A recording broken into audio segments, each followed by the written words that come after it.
Boa noite para você ligado no Estudo 93. Eu acho que é 93, né? Chegando aí, meio da temporada, né? Já 93, confirmo. 93. Obrigado. A gente está meio da temporada, cara. E eu vou falar para vocês que essa não foi uma semana muito legal de arbitragem no Brasil, não, assim, overall, tá?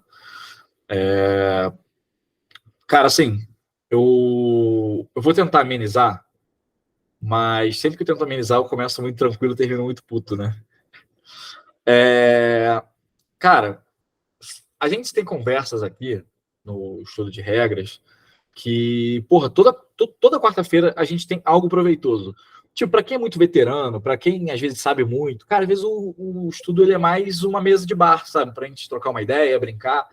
Mas para quem tá no processo ainda, cara, parece que todo vídeo ele é uma nova porta, sabe? Para um aprendizado maneiro. E eu falo isso, cara, porque eu passei por isso, né? Quando na pandemia, que foi o meu maior crescimento, tudo era novo, sabe? Então eu aproveitei isso muito bem. Só que, cara, quando a gente fala de Brasil, a gente tem que respeitar nossas limitações geográficas, né? E principalmente a gente tem que entender que cada pessoa tem um estilo de vida, e a arbitragem não é profissional, sabe? A forma com que eu lido com a arbitragem é uma forma muito diferente com que o Marcelão, hoje com o filho, leva, é muito diferente da forma que o Felipe, hoje, um cara entrando na arbitragem, leva, é muito diferente do que o Zeca hoje leva. Cada pessoa tem a sua peculiaridade, a sua forma de levar a arbitragem, mas todos nós somos apaixonados pelo que a gente faz, senão a gente não estava aqui toda quarta-feira, a gente não tinha a geração dessa criação de uma sociedade, né, dentro da arbitragem. Onde que eu quero chegar? Quando eu olho um jogo, tá? Cara, de verdade, vou repetir o que eu falei na semana passada para contextualizar. Eu não tô esperando que vocês sejam perfeitos, tá? Mas, cara, quando a gente erra o básico, a gente tá fazendo uma cagada muito grande, assim. Aconteceu um lance essa semana, eu nem vou colocar no estudo porque seria, tipo, foi, para vocês entenderem, foi tão grave, não, no meu ponto de vista, que, primeiro, eu não fiquei puto, eu não fiquei triste, eu não fiquei irritado, eu não fiquei decepcionado, só fiquei tipo assim, o que eu posso fazer, sabe? E aí, cara, a gente teve um kickoff que não teve teve um muff do time B, o time A recupera a bola depois das 10 jardas e avança para um touchdown e é concedida uma pontuação. A coisa mais grave que a gente pode fazer no futebol americano é conceder uma pontuação injusta. Ponto. A segunda coisa mais grave que a gente pode fazer no futebol americano é conceder uma pontuação injusta numa regra básica. Para mim, é a mesma gravidade você dar um touchdown valendo 15. É básico, sabe? Nós estamos lidando com competições nacionais. E quando a gente está lidando com competições nacionais, nós estamos lidando com grandes impactos e grandes responsabilidades. E, cara, quando alguém chega para mim e fala assim, poxa, cara, a gente errou, mas a gente não vai errar de novo isso. Esse argumento, ele é muito válido, tá? Para quando você tem uma PSK, uma mãos limpas, um 3 e 1, casos especiais. Poxa, sei lá, marquei uma interferência de passe, um fake punch. Pô, cara, aí tudo bem. Aí tudo bem. Só que quando a gente tem um onside kick recuperado, sei lá, um free kick recuperado pelo time A e ele retorna para touchdown, isso não é básico. Isso não é básico. Quer dizer, isto é básico, isso não é avançado a ponto de eu chegar e falar assim, poxa, demos mole, né? Cara, é uma equipe de 8 pessoas. 8 pessoas. E quando alguém erra isso, e ninguém se mete, cara, nós estamos comprometendo, cara, a arbitragem no geral, tá? Então, quando a gente fala sobre erros básicos, cara, não vou errar de novo. Pô, cara, de verdade, essa responsabilidade não pode estar atrelada ao referir. Isso é uma coisa que eu falo com o Renan, eu falo com o Marcelão direto. Cara, por favor, as nossas equipes têm que parar de botar tudo na bunda do referir. Se o referir fosse uma entidade, um ser superior. Cara, se eu chego numa jogada e aí o meu referir e o meu headline deram essa bola recuperada e avançaram, na hora que eu vejo, eu mato. Eu mato a jogada, tá? E, cara, isso vale tanto para uma situação de um chute recuperado a mais de 10 jardas que vai para o touchdown. Tem um lance hoje que a gente vai ver que, foi dado um fumble num passe claramente incompleto. Cara, eu quero que a gente paute as nossas conversas pelo alto nível, tá? Hoje eu assisti o jogo do Hugo para ver se eu achava um corte interessante. Cara, o jogo foi tão bem gerenciado, o jogo foi tão bem apitado, que assim, as coisas que eu tinha para falar era do tipo assim, poxa, o umpire não foi para a bola na substituição, sendo que era o segundo jogo do umpire. O line judge, ele não deu maior avanço e o Gão deu. É o segundo jogo do line judge. São coisas que a gente perderia um tempo de bobeira aqui conversando, tá? Então, cara, o meu pedido é, se metam nas chamadas. Eu não posso deixar toda jogada o meu referi decidir a aplicação. Não posso. São Paulo é o maior exemplo disso, cara. São Paulo descentralizou as chamadas. Hoje a gente tem caras que sabem muito. Tem o JV, que é wing, tem o Felipe, que é wing, tem o Sakai, que faz de tudo e odeia se referir.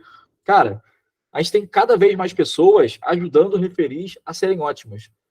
A gente já passou do tempo de atrelar o referi a essa imagem de superioridade. Acabou. Morreu isso. E a nossa...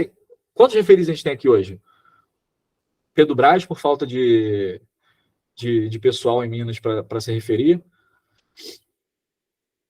Sei lá, Marcelão, por falta de pessoal para se referir. Humberto, por causa de falta de pessoal para se referir. Cara, potencialmente quase todo mundo, né? Quase todo mundo. Então, todo assim, mundo já foi, ou está à beira de ser, ou já foi no flag, ou já foi em screen. Exato. Mas nada que seja do tipo, esse cara é só referir, sacou? Então, vamos como comunidade deixar de errar o simples, de verdade. Eu não quero voltar aqui semana que vem e falar, erramos o simples. Bom, eu quero errar o avançado, eu quero errar o caso especial de batida na endzone. Eu acho que essa semana tem mal pra caralho. Nossa Senhora da Mecânica sempre vai interceder por mim. Ela pegou e queimou o vídeo. Cada minuto que passa, a falta de batida legal que eu dei, na minha cabeça ela é menos de batida legal. Mas tá tudo bem. Ela intercedeu por mim. Mas eu tô louco pra sair esse vídeo. Então, assim, cara, vamos subir o nível, pelo amor de Deus. A gente precisa parar de errar o básico. E se for pra errar, erra avançado, pelo amor de Deus. Bom, vamos falar de futebol americano em vídeo. Paraná Bowl. 24 segundos para o final. Primeira coisa, tá? Deixa eu tirar aqui o som. Cara, venho aqui reforçar os meus parabéns para a Nicole pelo relógio de jogo. Eu assisti o jogo inteiro, para ver o relógio inteiro, e tiveram quatro ocorrências de relógio inteiro. Foi uma questão de subtração de 10 segundos, que a gente vai ver. Começar o período, não começaram no snap, já começaram no sinal do pronta. Cara, tá tudo bem. Faz parte do processo. Erramos 4 de 120 snaps. Ótimo, tá bom. O relógio rodando na mão do repositor, cara, top. Foi um excelente relógio de jogo, tá? Dito isso, a gente vai ter aqui uma questão de extensão de período que foi muito bem executada, tá? Você vai ver que o quarterback ele vai fazer esse rollout, ele vai sair de campo e ele vai tomar um late hit, tá? O line judge não dá, mas o Felipe faz a correção da chamada porque foi uma excelente chamada de late hit, tá? Então, a gente vai ter o late hit e o relógio vai parar, se eu não me engano, com 14 segundos, alguma coisa assim.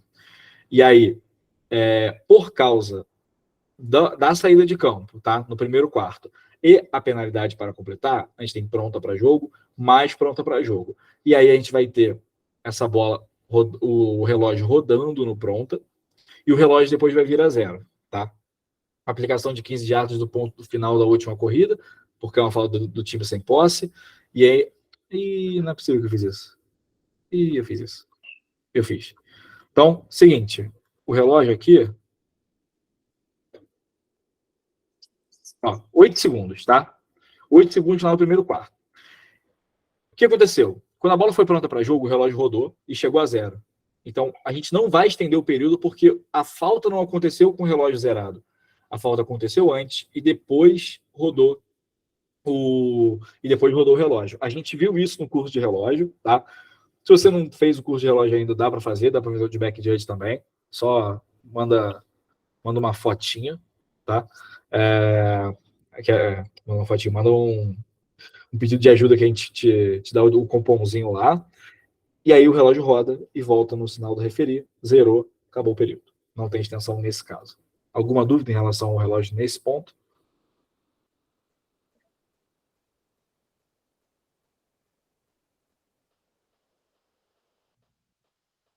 Eu perdi só a extensão de período. O relógio está em 8. Aham, Parou. Vai voltar no pronto por causa da penalidade e por causa da saída. perfeito. Depois vai rodar no pronta e aí o relógio vai chegar a 0. Vai acabar o Tá. período. Vai acabar o período. Não Aham. vai ter extensão de período. Tá, não vem? Assim. É isso. Não tem extensão Ah, de tá. período. Você tava botando só sobre o fato da falta ter ocorrido antes do fim do período, é isso? Isso. E amanhã e o relógio volta vai Pronto, a com 0. pronto. Beleza. Isso. O relógio vai a 0. Aí nesse caso não tem extensão de período. Eu olhei aqui o WhatsApp, meus amigos estão falando que eu falei que a arbitragem do Brasil foi ruim, mas a de São Paulo foi boa. Foi boa, inclusive tem vídeos bons de São Paulo. Pô, não fiquem na defensiva, meus amigos paulistas. Foi muito boa a arbitragem de São Paulo. Cara, esse vídeo aqui é muito louco, tá? Deixa eu ver se tem algo. Felipe Ferreira, posso contar com você, amigo? Pode sim, boa noite, pessoal. Imagina, ele fala assim, pode sim, não me chama de amigo. Claro que não, pô, meu amigo. Vai ter o punch. E essa bola vai voar, voar, voar, voar, voar, voar, voar, voar, voar. O que meus wings poderiam ter feito diferente aqui, Felipe? Primeiramente, o wing de baixo aqui, o line, deveria estar parado, né? E por que só o line? É o que eu não vi se o de cima também se mexeu. O de cima tá aqui, ó. Na linha do. Vou voltar desde o começo, tá? Ó, Tá. o snap na 41.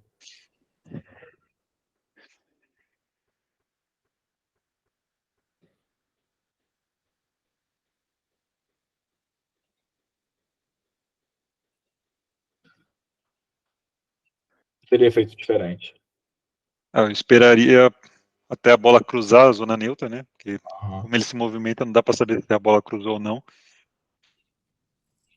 E por que você espera a bola usar a zona neutra?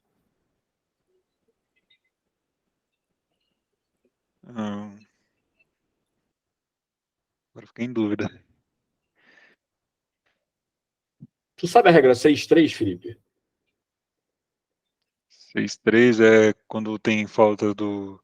Chutes de scrimmage. Chutes de scrimmage, a 6-3. Ah, tá. Se essa bola não cruzar a zona neutra, metade dela morre. Metade dela morre. Tá? Por quê? Os wings, Filipão, aqui nessa jogada, eles têm a obrigação de definir se essa bola cruza ou não a zona neutra.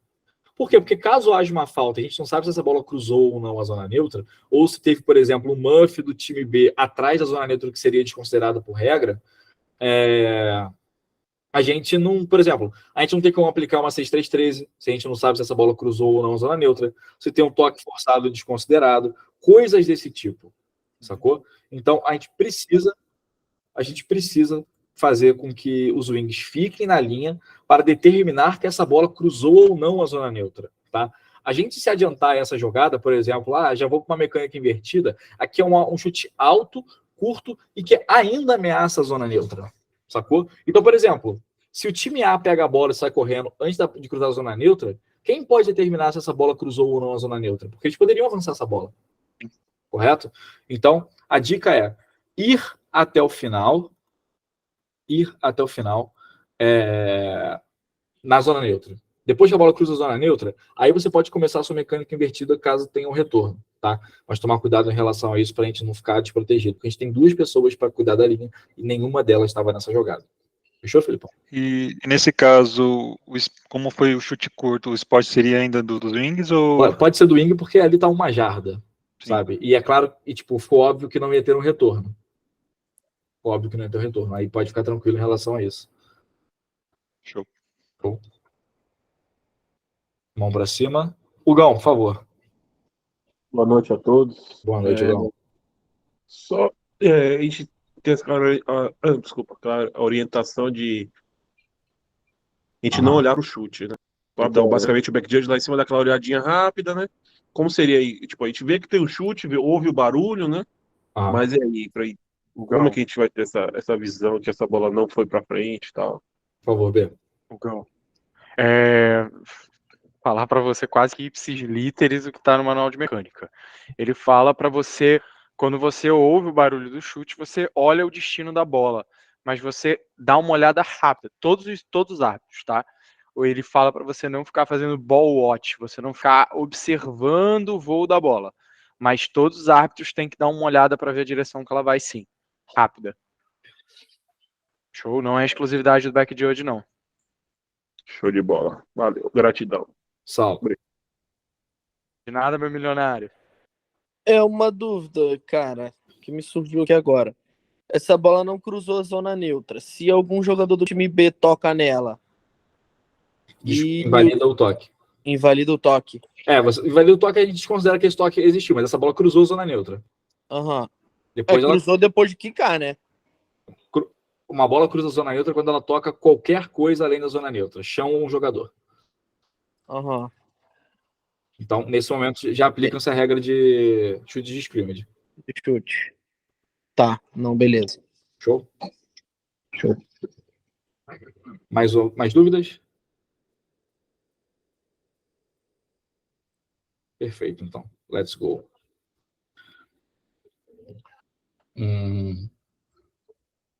Show de bola. Cara, a gente teve, durante a pandemia, quem estava no processo durante a pandemia... durante a pandemia, quem estava no processo viu que o negócio... A gente viu muito vídeo assim, que o Spectre de 2019 fazia muito isso, que era esse motion, e aí o quarterback jogava essa bola para frente. Tá? Cara, isto aqui é um passe incompleto. Tá? Isto é um passe incompleto.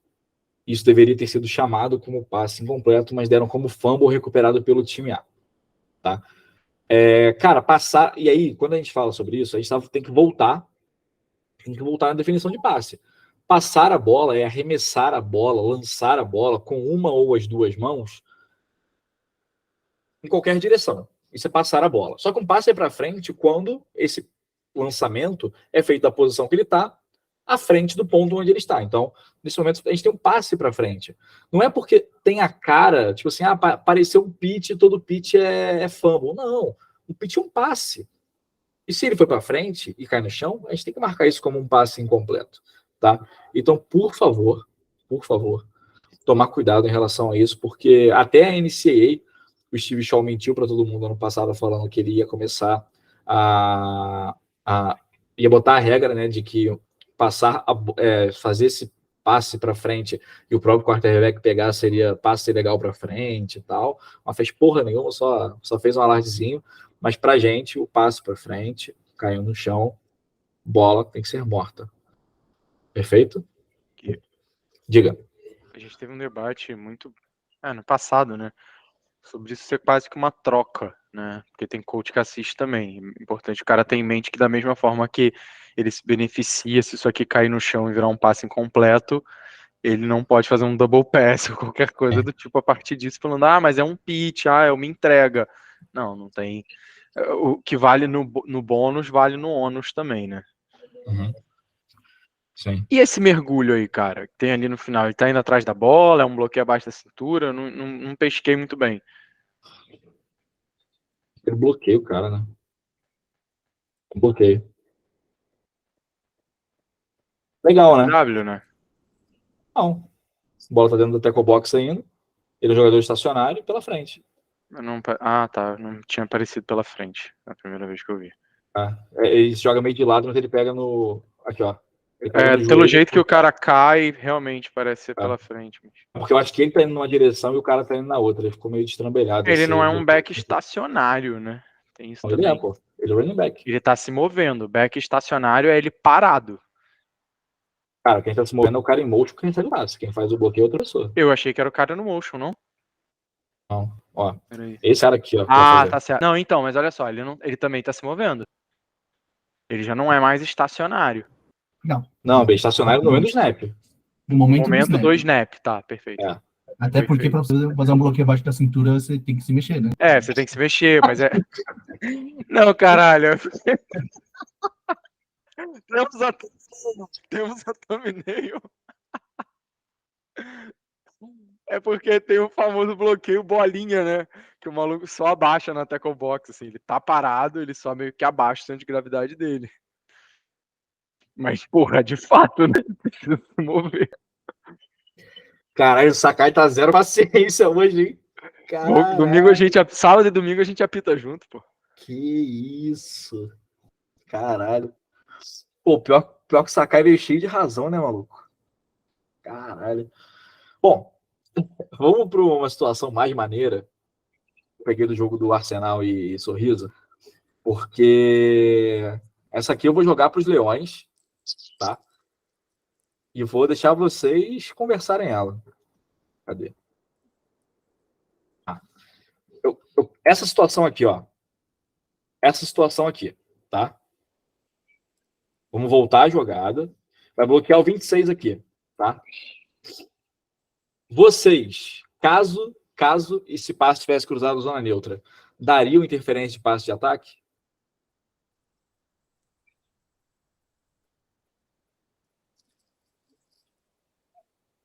Deixa os outros falarem aí.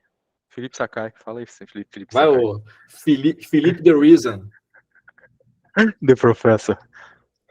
The Truth. O que foi aí que eu levantei aqui um segundo? Vai ter um bloqueio no 26 aqui do Arsenal. E eu quero saber, Felipe Sakai, se a gente tivesse um passe cruzando a zona neutra, se você daria interferência de passe de ataque aqui.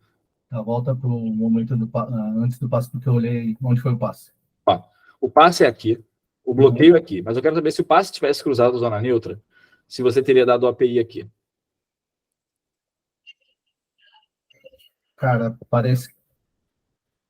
É que tem a questão de se é a região, né? Que não adianta, tipo, foi aí, contado ali, o passe vai lá na ponta. Não, tem isso, mas a gente está falando de um jogador que ele está no mesmo terço do campo, na mesma reta, sim. A diferença... Sim, a menos de 10 jardas. A menos de 10 jardas. Então, assim, considerando que se passou, se cruzasse a zona neutra, para mim isso é um OPI. Que está impedindo e está restringindo a chance do defensor do defensor de chegar na bola. Perfeito. E mais engraçado aí, cara, é que seria uma parada extremamente incomum de só o umpire ser o cara possível de chamar essa interferência de passe numa jogada, né? Acho que o back, dependendo, daria para ver. Mas o back ele não vai olhar um jogador inelegível. Qual é a chave dele? Ele não vai olhar um inelegível. Mas era um inelegível? Era, pô. Era um guarde. Verdade. Ó, os três embaixo aqui, ó. Ele não ia estar olhando ali. Ele não ia estar olhando ali. Não, ele não... Cara, e pra te complicar, não tem back judge nesse jogo, Felipe Sakai. E agora? Volta pro Snapper pra uma coisa. Era 6. Então, 6D, né? 6D. Só ampare. Só ampare. Talvez o Headlines, né? Sim, talvez. Porque não tem ninguém na chave dele lá em cima. Ele né? não tem uma chave. Levantasse? Saulinho, por favor, Saulinho. Nesse caso aí, se o passe cruza a zona neutra, poderia dar inelegível além da zona neutra também? Não, porque ele não cruzou mais 3 jardas. Não cruzou mais 3 jardas? Não cruzou, Saulinho. Não, cruzou sim. Cruzou sim. Mas aí é aquele negócio, né? Uma chamada de OPI, ela tem uma jardagem maior do que DP, né? Uhum. E aí, Saulo, qual o grande ponto aqui também? Imagina que esse cara não cruzou 3 jardas, tá? Ele cruzou 2. A regra fala que não é interferência de passe se esse cara começou um bloqueio a 1 e não foi a mais que 3. Sim. Tá? Só que se ele começa a 2 e vai a 3, por exemplo, e tem o passe, não foi DP, mas foi OPI do mesmo jeito. Sacou? Sim. Então, é uma situação aí que é, tipo, Difícil de chamar, mas a gente tem que ficar atento. E aqui é uma chamada combinada, né? Porque a gente vai precisar, ô Saulo, da informação se espaço cruza ou não a zona neutra depois. Sim, com certeza. E aí, qual a parada? Como interferência de passe de ataque são 15 jardas do ponto anterior, a gente não precisa ficar de punhetação de onde vai ser o ponto exato da falta, entendeu? Porque se a gente tem certeza que foi a mais de uma jarda e esse bloqueio a mais de 3, até mais de 3, a gente tem uma clara interferência de passe de ataque a ser chamada. Perfeito. Bom, esse aqui não, Doug, eu peguei 15, 10 jardas na NFL. Seguinte. Felipe Sakai, você, meu senhor da razão, né? Debatemos muito isso no primeiro semestre, como se o primeiro semestre tivesse sido há muito tempo atrás. E aí eu quero que vocês prestem atenção nesse tackle aqui, ó. Ele faz um bloqueio abaixo da cintura, fora do campo 10 para as 2, porque isso aqui é pela lateral. Mas quando eu trouxe esse vídeo, é porque eu errei muito isso. Eu interpretava de uma forma, mas na verdade é outra. Esse cara, o movimento inicial dele, você vê que ele vai dar um passo para trás e vai dar o bloqueio. Não é... A regra fala sobre o movimento inicial, né? Initial charge.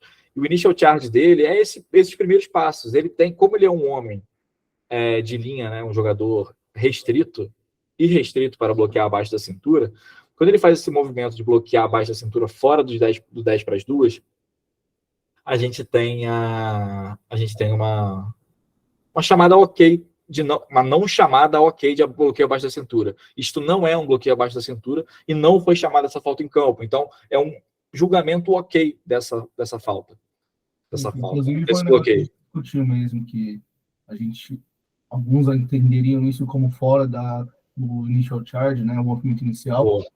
Só que foi dito, não, isso faz parte do movimento inicial, e até foi um ponto, não só para esse tipo de lance, mas para todos os lances que envolvem um tipo de interpretação, alguma coisa do tipo. A gente não tem que estar em campo querendo ser dono do livro de regras, querer ficar marcando qualquer coisinha, ficar achando pelo em ovo. Né? Ali, é perigoso. Sim, é perigoso. O futebol americano é perigoso. Exato. Então, assim, só que o que acontece? Ali a gente tem que dar uma margem, falar, olha, cara, isso é movimento inicial. Do mesmo jeito que a gente vai no offside, o cara tá com o cabelinho da pontinha da unha na linha da bola. Você não vai marcar esse offside. Sim. Que vantagem ele tá ganhando por causa disso? Exato. E o Briggs Osaka falou uma coisa que eu acho que caracteriza muito bem, né? Às vezes o nosso overthinking, que é o seguinte: não tenta ter o melhor olho do jogo se esse cara bloqueou dentro ou fora da tackle box, né? Ele faz esse movimento, foi no limite, cara, tá tudo bem. Foi uma jarda para fora, se você não tem certeza, tá tudo bem. Ele usa o termo over-officiating, né? Que é melhor ainda, né? Que é quando você tá exagerando em querer arbitrar o jogo. Deixa a galera jogar. Não quer dizer que o jogo não tem regras, mas se tá ali na margem da regra e você fala, não tá levando vantagem nenhuma, não é mais perigoso do que qualquer outro tipo de bloqueio do resto do jogo, segue o jogo. Sim. Bom, vamos aqui para um lance. Esse lance, para mim, é o lance da rodada. Tá? Cara, eu quero falar isso de uma forma que não soe agressivo a quem participou disso. E não estou falando da arbitragem, estou falando de time. Quando a gente fala sobre futebol americano no Brasil e a gente fala sobre situações de jogos grandes, não sei se todo mundo achava que Fortaleza Tritões e João Pessoa Espectros seria, sei lá, um dos melhores jogos do ano até aqui, 36, 34, jogaço, e muito bem arbitrado pela arbitragem do Ceará, diga-se de passagem. Sou um grande crítico da família Pérez e da família PK. A família PK é boa, né? Mas, cara... Família Bíceps. Família Bíceps e, cara, muito bem conduzido. Muito bem conduzido. Quando falaram assim, porque o Spectros vai reclamar e tal. Falei, beleza, já vou me adiantar. Assisti o jogo inteiro. E o jogo foi muito bem conduzido. Ah, mas nesse lance aqui o cara tomou uma na costela, amigo. Isso é um jogo de décimos, centésimos. E, cara, tanta coisa para ver. Acontece, tá? Futebol americano é um esporte que lesiona. Nós, arbitrais, temos responsabilidade em relação a isso. E é onde eu vou chegar agora, tá? Veja só, aqui a gente vai ter uma situação em que não pega no vídeo, mas parece que um jogador do time A toma um bloqueio pelo lado cego e machuca o braço. Ele fraturou o braço nessa jogada. Uma coisa muito séria, tá? Só que tem muita coisa nessa jogada, meu Deus. Vamos lá. Primeiro, tá? A gente tem um offside. Até aí tudo bem, tudo de acordo, né? Esse running back aqui, ele fica na linha, né? Ele fica simplesmente na linha pelo simples fato de considerar esse cara em defesa ou não. Se esse cara é em defesa, isso aqui é um target. Tudo de acordo? Quem seria indefeso? Esse cara que toma um bloqueio aqui. Tá. Isso aqui Cara, é um ele bloqueio. não é indefeso, mas se ele fosse indefeso, Sim. Ok. Felipe Sakai hoje tá com sangue judeu hoje, hein? Sabe, Felipe Sakai? tô na defesa judia. Beleza. Passou, tá? E aí o quarterback vai ficar jogado, tem esse cara no chão aqui. Não pega. Eu tô reforçando isso só porque, assim, não pegarem pinçados do estudo e falarem o Guilherme falou que aquilo foi target. Não é indefesa. Hoje eu tô É com uma meu suposição, é uma latinho. hipótese. Meu sombra japonês. Aí, ó. A gente estamos debatendo. Se ele fosse indefeso, seria um target, mas ele não é indefeso, follow the bail. Beleza, vamos lá. Esse cara aqui no chão se machuca. Passe incompleto, beleza. O Gustavo, como headline, vai vir aplicar o offside. Só que o cara tá no chão e aí começa a entrar a comissão técnica, que tem todo o direito de fazer isso, para atender o jogador. Só que a gente vai chegar numa coisa muito perigosa, que é o seguinte. Vai entrar um treinador, esse treinador aqui do Spectros. Tá? Eu vou deixar rolando e vou repetir. Tá? Ele vai, fala com o árbitro, tá? E aí ele começa a cobrar um jogador do Fortaleza Tritões. E aí começa a entrever aqui, ó.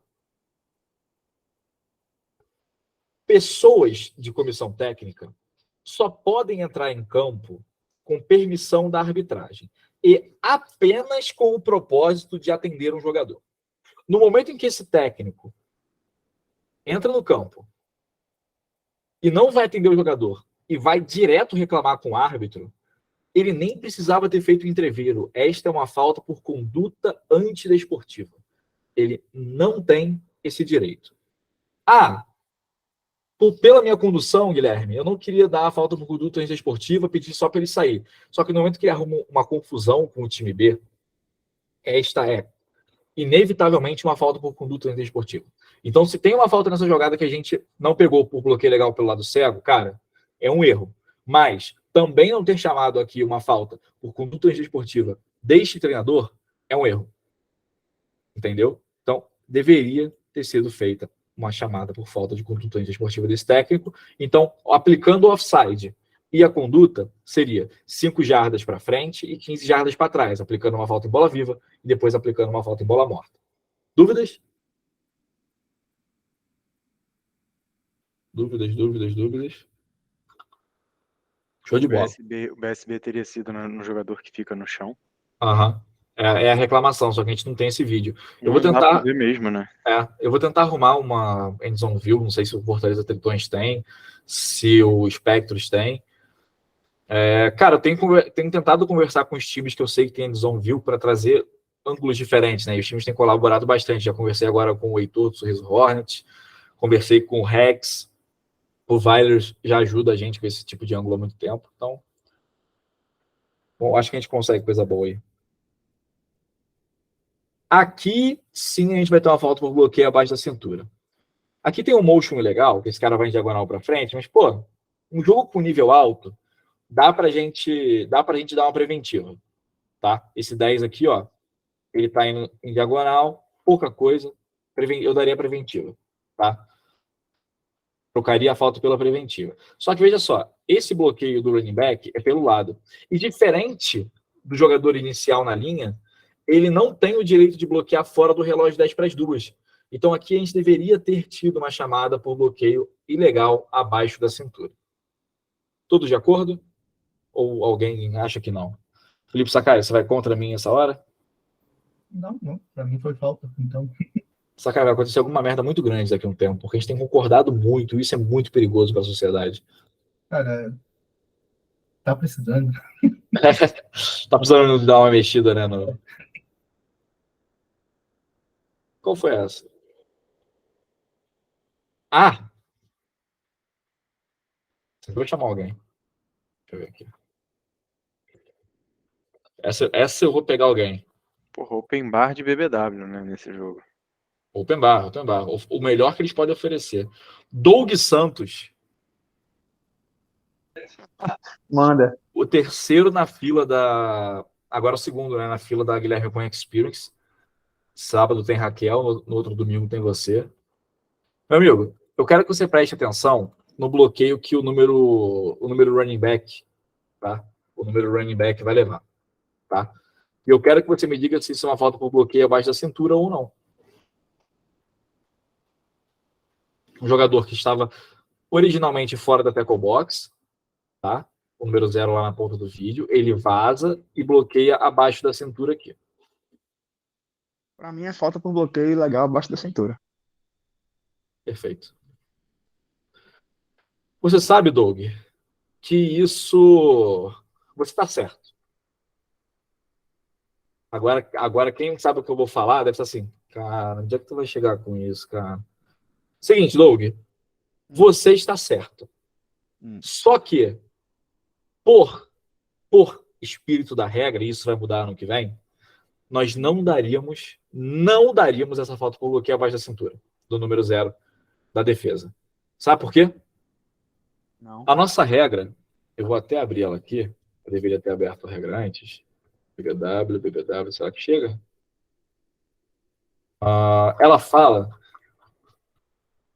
que contra o carregador de bola não tem bloqueio abaixo da cintura. Até aí tudo bem, né? Tipo de praxe, né?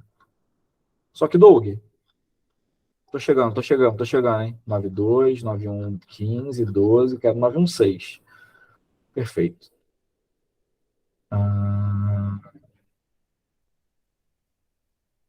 Tá. Cadê o carregador de bola? Acho que eu já sei o que tu vai falar. Perfeito. Não tô achando, perfeito. Já mudou. Deus é pai. Já mudou. Doug,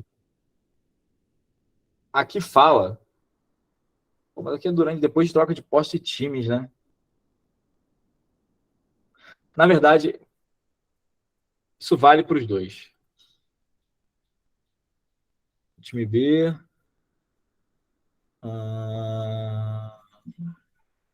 Que loucura, hein? Cara, eu vou fazer um... Pode fazer seu parênteses aí, Felipe. Porque o que acontece? A gente tem que entender que é o seguinte, é uma jogada que tem um fake. É isso. É aí. Sabia que esse era o ponto. É aí.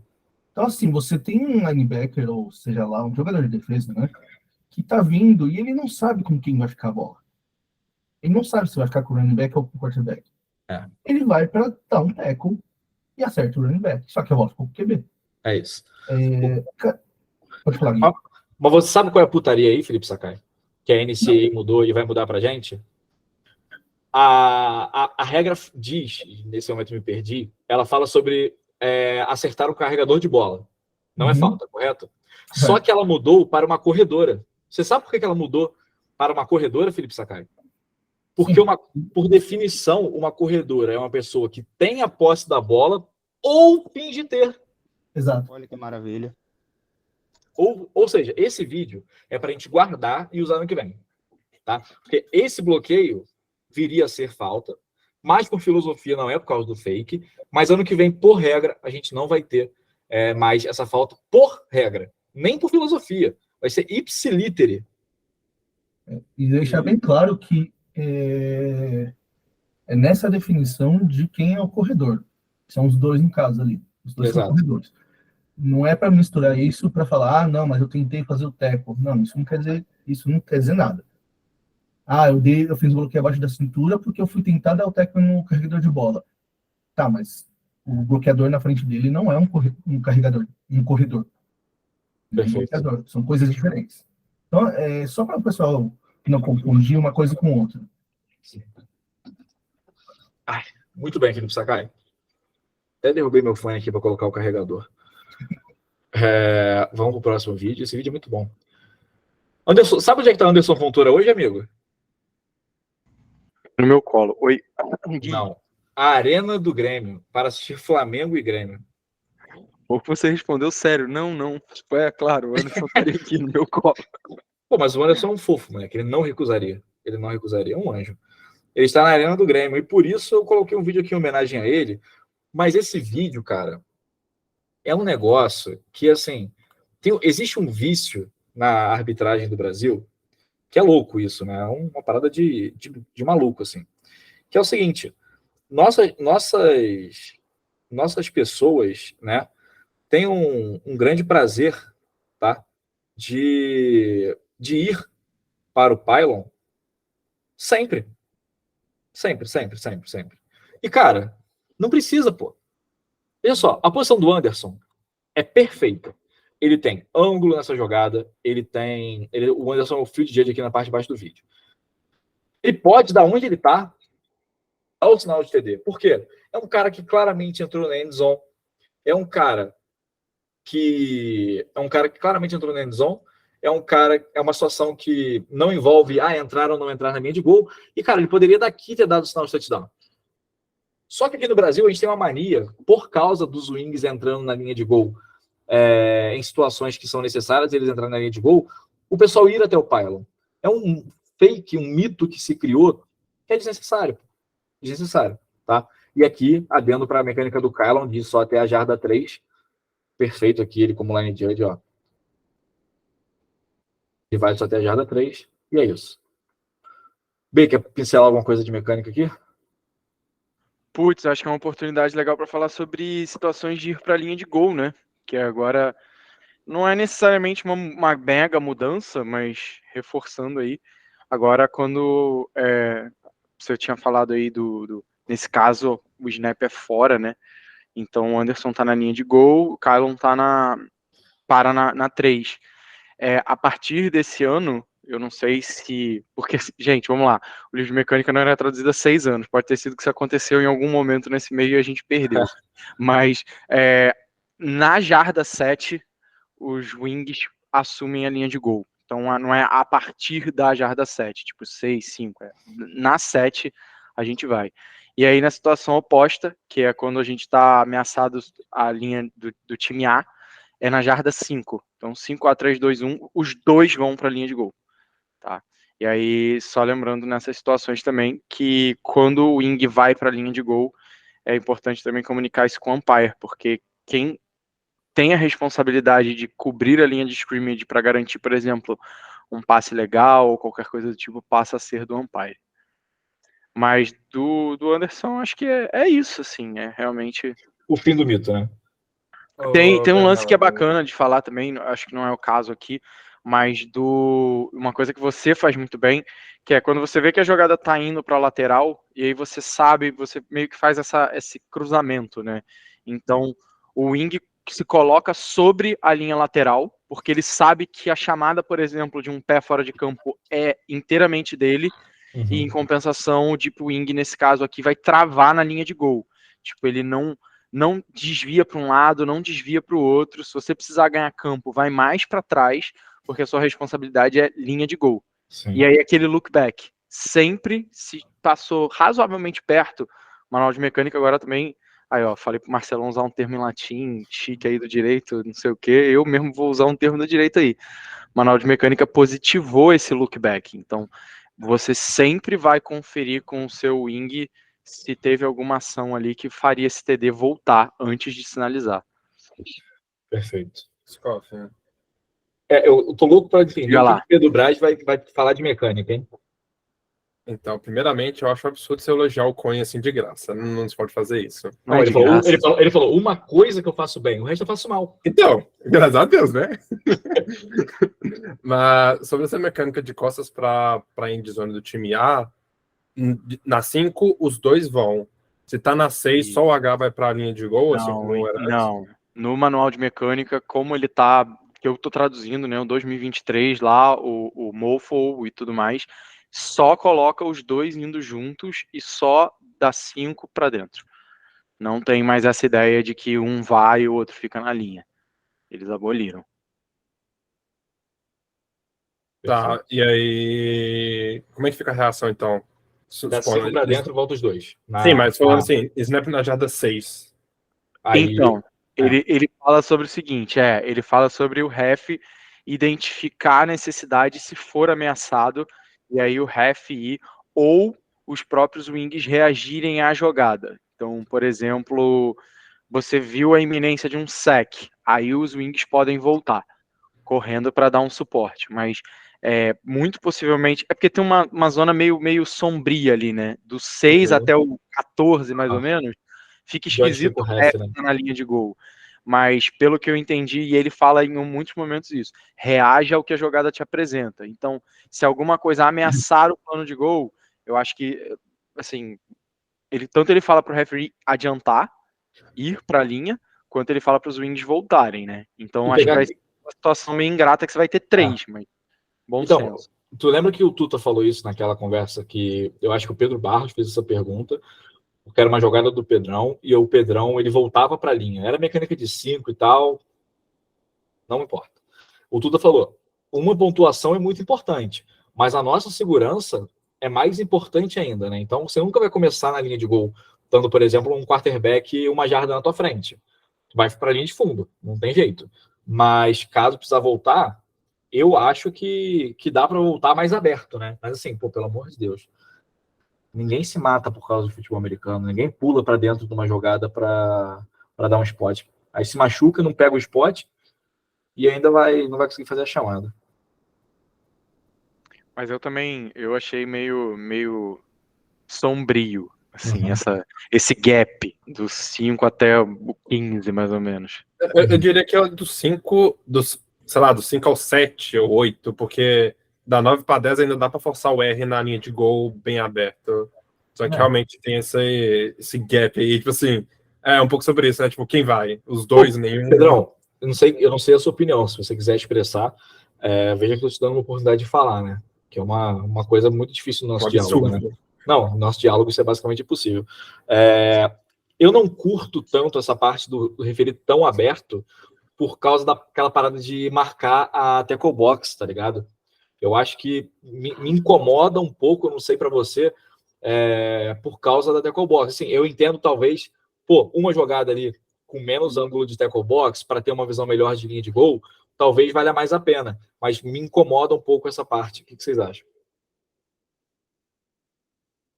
Meio complicado porque os dois cenários aí do que a gente está falando são marcações críticas, né? Sim. Tipo, a marcação da tackle box seria principalmente relevante pensando no intentional grounding dentro da end zone. Eu acho que o principal valor da tackle box nessa situação seria esse.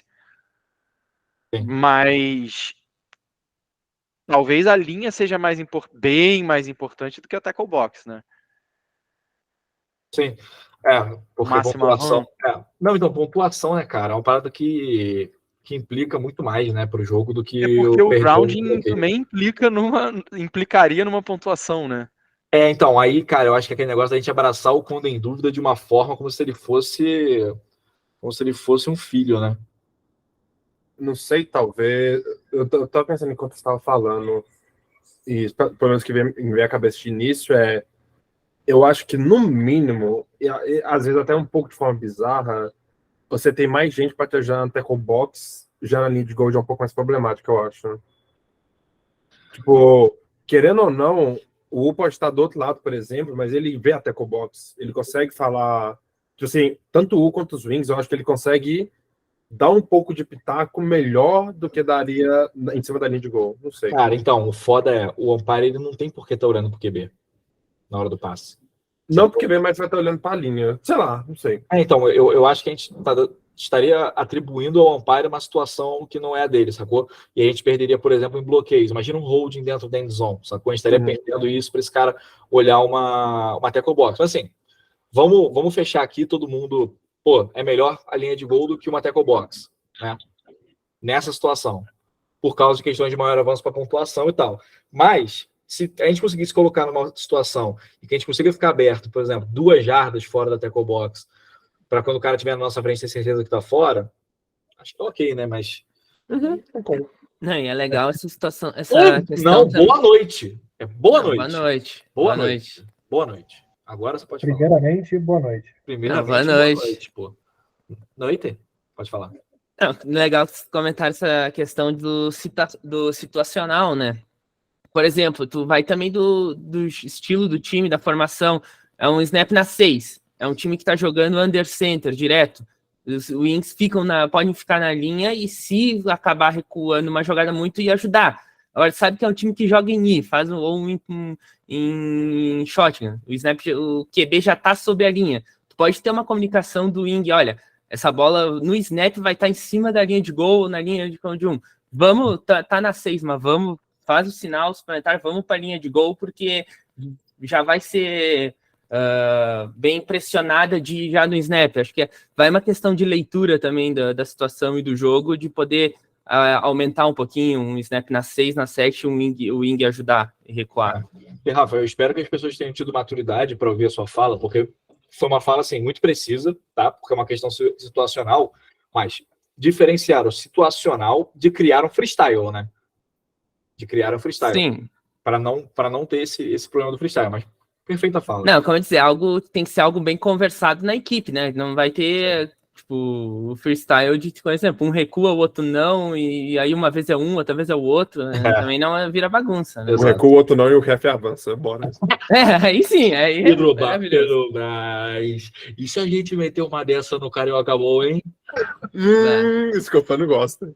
Eu odeio vocês. Vocês são muito malucos, né? Moleque, eu não lembro que eu e Pedro, a gente no Carioca Bowl, simplesmente meteu um shift pré-snap. Eu tava contando essa história antes de você entrar. Isso vai ser lembrado pra sempre. Caralho. Foi muito... Obrigado pela oportunidade, Bernardo Escofano. Porra. Espero outras. Nossa. Escala a gente em Juiz de Fora, pô. Aí você tem essa oportunidade. Tá sendo providenciado, né? Tá sendo providenciado. Tá em progresso, né, meu cara? E você esteja junto, será um prazer. Também já meu barbudinho. Bom, vamos lá. 50 segundos para acabar o jogo, o relógio correndo. Tem uma falta por saída falsa do ataque que para o relógio em 47 segundos, tá? Cara, eu achei o processo perfeito. O processo foi perfeito. Eu só tenho uma coisa a pontuar nessa jogada, que é... Vamos lá. Felipe chamou a saída falsa, foi falar com o Croco, que é o time que sofreu a falta. E aí, o Croco quer a subtração e ele pergunta para o ataque: vocês querem usar um timeout para não ter a subtração de 10 segundos? Aí eles tacaram foda-se e falaram: não queremos usar. E aí, você vai ver, deixa eu só botar um volume baixinho aqui. Felipe. Espero que esteja um volume aqui para vocês, que para mim tá normal. Aí o Felipe vai ter mais alguma comunicação com a equipe. Pessoal, por favor, não falem no rádio quando o referido for anunciar. Saiu o som ali do Felipe, mas... aparentemente acho que vai declinar. Não sei se é possível declinar. False start, ataque 73, subtração de 10 segundos, faltando 37 segundos para o final do primeiro quarto. É isso que Perfeito, tá? O ponto não vamos deixar de falar as jardas, tá? Esse é outro ponto que eu queria citar. Pode fazer o anúncio com calma. Saída falsa, ataque número 63, 5 jardas de penalidade, ainda é segunda descida. Vai ter a subtração de 10 segundos e o relógio vai rodar no sinal do referi. Como esse time não quis usar o timeout, você vai ver que é o seguinte, ó, o relógio tem o sinal do pronto para jogo e isso aqui vai rodar no snap, ó.